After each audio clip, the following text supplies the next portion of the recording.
For more on the Sprint campaign for Democrats, I'm joined by Yamiche El-Sindoor, NBC News Washington correspondent, and Christopher Devine, associate professor of political science at Dayton University and author of several important books on politics, including Do Running Mates Matter? Welcome to both of you. Thank you for being with us. And Chris, let's just start with the title of your book. Do running mates matter? There's a lot of conventional wisdom these days that they don't. And when you look at Trump's pick of J.D. Vance, you almost wonder whether he cared about it. But I think for Kamala Harris, the math is a little different here. It does matter. Absolutely, Ali, and thank you for having me on. This definitely matters for Kamala Harris, and to voters it matters for the reasons really that you were just describing, what she said were her top criteria, which, by the way, most presidential candidates say that.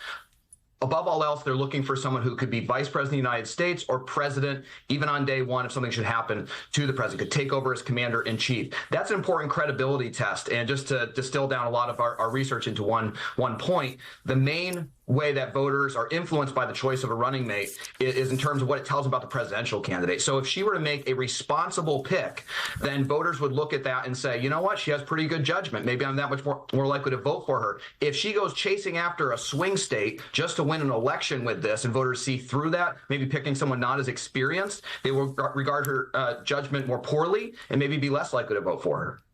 Yamiche, depending on how you count this, there are as many as 12 people potentially in the race. There are these 8 that we just put on the screen. I've looked at your reporting, and there's a lot of people who seem to think it's down to about 3. It's down to Mark Kelly, Roy Cooper of North Carolina, and Josh Shapiro of Pennsylvania. Give me your sense of what you're hearing about what they're down to. Yeah, well, right now, what I'm hearing is that everything is early and that this process really has just begun in earnest, is what the campaign is saying. Close campaign aides, as well as Harris allies, have been telling me for weeks that there was sort of a quiet look at what a campaign could look like while President Biden was still making his decision. So they aren't starting sort of exactly from scratch, but I would caution people to say that I have been hearing those 3 names that you just mentioned from several sources, but I don't think that they're finalists. I think that they're just people that people like right now.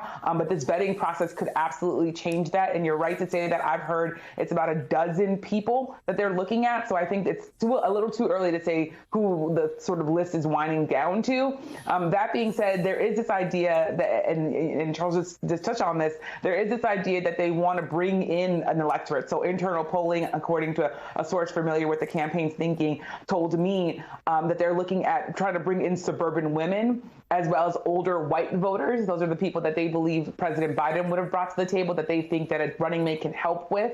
They also are looking at, frankly, a middle-aged or older white man. I just talked to someone this morning who was telling me they don't want to be in the situation that former President Trump finds himself in now, which is that J.D. Vance is sort of now becoming a story with all the cat lady memes and all sorts of things. They want somebody who is stable, someone who is a good judgment, but also someone who they really feel like adds value to the ticket and isn't going to be sort of a side story. But one of the reasons why they're looking specifically at older, middle-aged white men, I've been hearing, is because they really think that the nation wants to see a sort of ticket that reflects the country. And that includes, of course, including white men in this. And also they're trying to appeal. One source told me, who again was familiar with the campaign's thinking, that there were some sort of racist dudes who might feel comfortable, again, their language, racist dudes who might feel uncomfortable voting for a black woman, but who do not like Trump and didn't like Biden, and they need a little bit of, quote, extra validation to see themselves reflected on the ticket. That might make them a little bit more comfortable. In terms of paths to victory, they're looking at North Carolina,